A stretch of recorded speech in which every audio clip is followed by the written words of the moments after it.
Hello, my name's William, and this is my Austin 10. It's a 1935, and my grandfather bought it new, and it was handed on to my mum and dad, and in due course it was handed on to me, and I've put a good deal of time and effort into it to keep it running, but some of the things to do with the car, like the condition of the seat here, for instance, is torn. But it's torn because when I was little, my mum's used to put me on a baby seat, hooked onto the seat there, and, off and on it tore. So the torn leather is part of the story. And of course, the other part of the story, which I find amusing, compared with modern baby seats, is that whenever she put the brakes on hard, the seat would fold forward and the baby would crash their head into the dashboard. But, we survived. I got given the car in 1979, and because I was living in New Zealand at the time, I shipped it over there and fixed it up and drove it over there for 30 years or so. And then about 10 years ago, I brought it back to England. And the lovely part about it is when I went for the road tax thing and put the number plates back on, they hadn't noticed that the car had even lit, which is the DVLA, really, isn't it?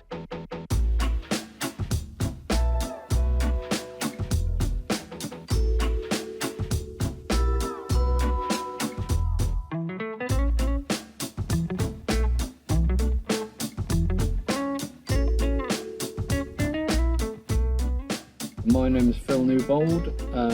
I've owned this 1935 Austin 10 Litchfield for around about 4 years. It's a car that's very well known in the club, previously owned by Tony Sanger, restored by him in 1985, and it's a beautiful example and one of the most original cars in the club.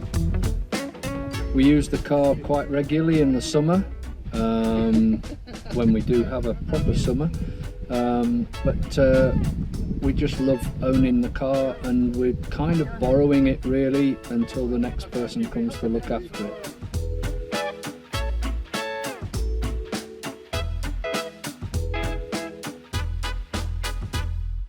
My name's Peter Hessian. We live near Ashby in Leicestershire, and 5 years ago I bought this car from my sister.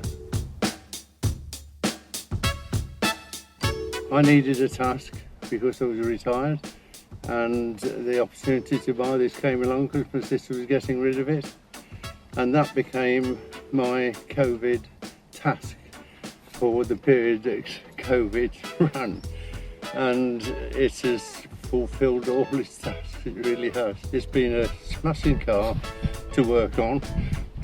But without the help of my friend Len Cross, we've got this car done, and we are well pleased with the result, but we're tweaking it now. All in all, we've had quite an interesting 4 years.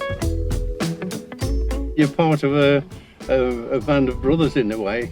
So you're going along. If it's another car, it doesn't have to be an Austin, of course. If it's a similar sort of age, you're all part of this rather special group. Get away and so forth. That's happened a couple of times on the way here this morning, actually.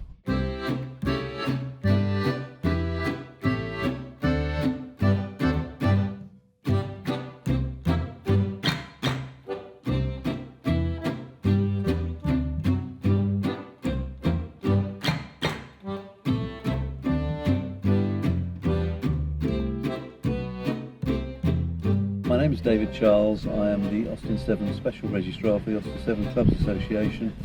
I went into Austin's most probably on meeting Graham Thomas, who lives in Cardiff, and he introduced me to his 1936 Austin 12 Aspect Saloon.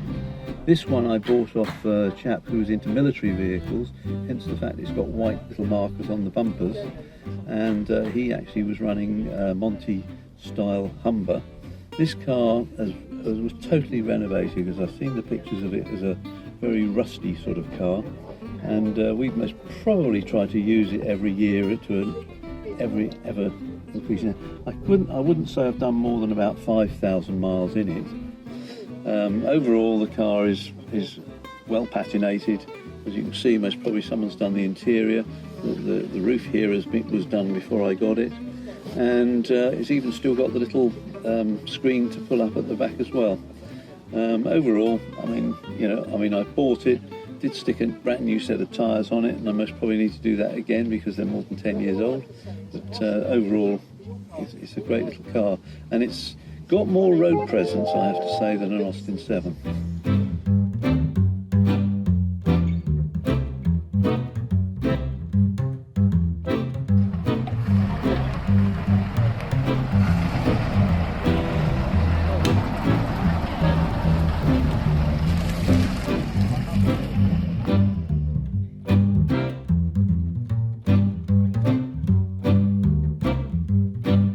My name is Terry. I come from Kent.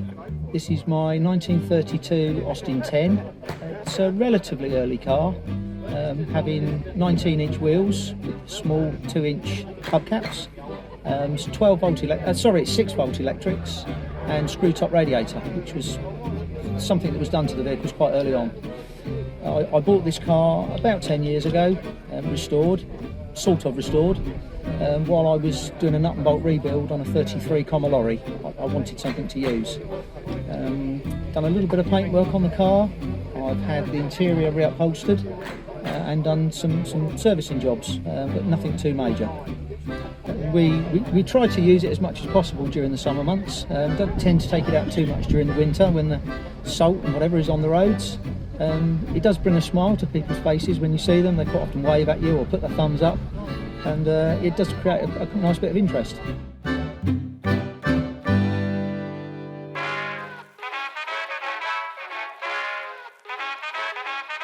My name's Fred Leach.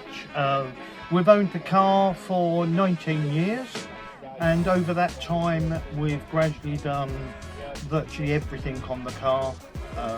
It's been reupholstered, it's had a new hood.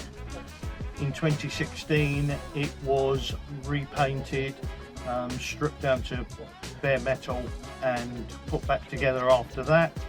I broke the engine about 4 years ago and had to have it completely reconditioned because I broke the crankshaft. Not a mean feat, but never mind, it still ran. We did that and it was all put back together under a carport, which was an interesting experience, and lucky it wasn't too much snow. But as I say, we've owned it for 19 years and gradually over the years completely rebuilt it. A couple of additions like a tonneau cover, rebuilt the side screens completely. Yeah, we always get people looking at it and smiles and waves from all the children, and we join in and we wave back. But yeah, we're not frightened of taking it and leaving it in the car park. We will use it in the town and park it up in town, and it's getting quite well known in the town of March, where we moved to 18 months ago, and yeah, thoroughly enjoy using it and taking it on trips.